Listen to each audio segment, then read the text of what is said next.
دن ننھے محمد بنو سعد کے بچوں کے ساتھ صحرا میں کھیل رہے تھے۔ فضا پرسکون تھی اور بچے خوشی سے کھیل میں مصروف تھے۔ اچانک 2 سفید لباس والے فرشتے آئے، انہوں نے مجھے تھاما اور زمین پر لٹا دیا۔ اس کے بعد میرا سینہ کھولا اور اس میں کچھ تلاش کرنے لگے۔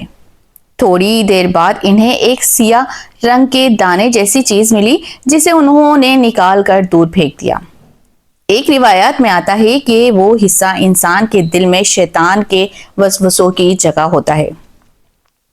حضرت حلیمہ سعدیہ رضی اللہ تعالی عنہ بیان کرتی ہیں کہ اس واقعے کے بعد ہم نبی کریم صلی اللہ علیہ وآلہ وسلم کو گھر لے آئے۔ میرے شوہر حضرت عبداللہ بن حارث نے مجھ سے کہا، حلیمہ مجھے اندیشہ ہے کہ اس بچے کو کوئی نقصان نہ پہنچ جائے، بہتر ہے کہ ہم اسے اس کے گھر والوں کے حوالے کر دیں۔ میں نے بھی یہی مناسب سمجھا اور ہم آپ صلی اللہ علیہ وآلہ وسلم کو لے کر مکہ مکرمہ کی طرف روانہ ہو گئے۔ جب ہم مکے کے قریب پہنچے تو اچانک نبی کریم صلی اللہ علیہ وسلم میری نگاہوں سے اوجھل ہو گئے۔ میرے قدموں تلے سے زمین ہی نکل گئی، دل زور زور سے دھڑکنے لگا۔ میرا گھبرا کر فوراً مکہ پہنچی اور سیدھی حضرت عبد المطلب کے پاس گئی۔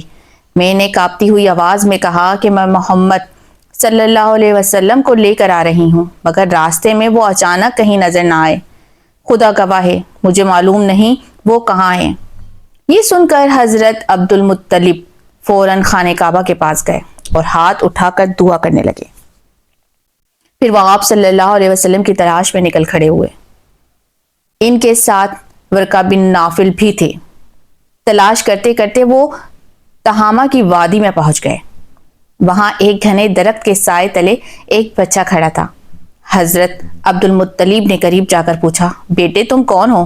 آپ صلی اللہ علیہ وآلہ وسلم نے نہایت ہی وقار سے جواب دیا، میں محمد بن عبد المطلب ہوں۔ یہ سن کر حضرت عبد المطلب کی آنکھیں اشک بار ہو گئیں۔ وہ بے اختیار بول اٹھے، میرے لال تم پر میری جان قربان، میں تمہارا دادا عبد المطلب ہوں۔ انہوں نے آپ صلی اللہ علیہ وسلم کو سینے سے لگا لیا، پیار کیا اور گھوڑے پر اپنے آگے بٹھا کر مکہ واپس لے آئے۔ خوشی میں جانور ذبح کیے اور اہل مکہ کو دعوت دی گئی۔ جب حضرت حلیمہ سعدیہ رضی اللہ تعالی عنہ نے یہ سب کچھ حضرت آمنہ رضی اللہ تعالی عنہ کو سنایا تو وہ حیران رہ گئیں۔ انہوں نے پوچھا، حلیمہ آپ تو چاہتی تھی کہ محمد کچھ اور عرصے آپ کے پاس رہیں، پھر آج واپس کیوں لے آئیں؟ حضرت حلیمہ نے جواب دیا، میں اپنی ذمہ داری پوری کر چکی ہوں، مگر میرا دل ہر وقت بے چین رہتا ہے۔ میں نہیں چاہتی کہ ان پر کوئی آزمائش آئے، اس لیے میں انہیں آپ کے سپرد کرتی ہوں۔ یوں نبی کریم صلی اللہ علیہ وسلم کو واپس لے آئیں، حالانکہ وہ جان چکی تھی کہ یہ بچہ معمولی نہیں ہے۔ پیارے دوستو، حضرت سعدیہ حلیمہ کی زندگی میں جو برکتیں آئیں وہ کسی معجزے سے کم نہ تھیں۔ جب وہ مکہ آئی تھی تو ان کا خچر سب سے زیادہ کمزور تھا، قافلے میں سب سے پیچھے رہتا تھا، لیکن جب وہ واپس لوٹی تو وہاں سواری سب سے آگے تھی۔ تو یہ معجزہ ہوتا ہے، ایک ایسی حقیقت جو عام سمجھ سے بالاتر ہے۔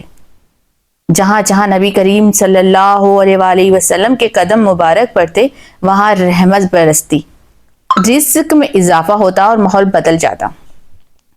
یہ سب اللہ تعالیٰ کی قدرت اور اس کے محبوب کی برکت کا اثر تھا۔